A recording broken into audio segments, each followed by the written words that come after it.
ഫ്ളാറ്റിലെ concrete water ടാങ്കിലേക്ക് വീണ് വാരിയെല്ലിന് നല്ല ചതവ് പറ്റിയെന്ന് വിനോദ് പറയുന്നു.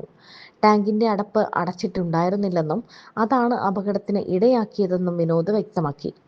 48 മണിക്കൂർ റെസ്റ്റ് എടുക്കാനാണ് ഡോക്ടർ പറഞ്ഞതെന്നും വേദന കുറഞ്ഞില്ലെങ്കിൽ സിടി സ്കാൻ എടുക്കാൻ നിർദ്ദേശിച്ചിട്ടുണ്ടെന്നും അദ്ദേഹം കൂട്ടിച്ചേർത്തിട്ടുണ്ട്.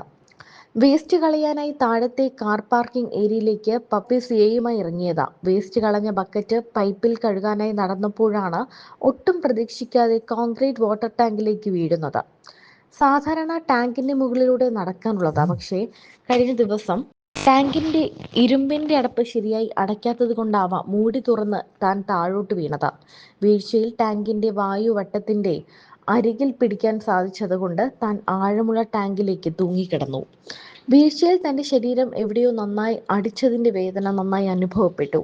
ടാങ്കിൽ നിന്നും പൊങ്ങി രക്ഷപ്പെടാൻ 2 തവണ ശ്രമിച്ചു, പരാജയപ്പെട്ടു. ഉറക്കെ ശബ്ദമുണ്ടാക്കി, ആരും കേട്ടില്ല. പപ്പി സിയ മോൾ ടാങ്കിന് ചുറ്റും പരിഭ്രാന്തിയോടെ ഓടി നടന്നു.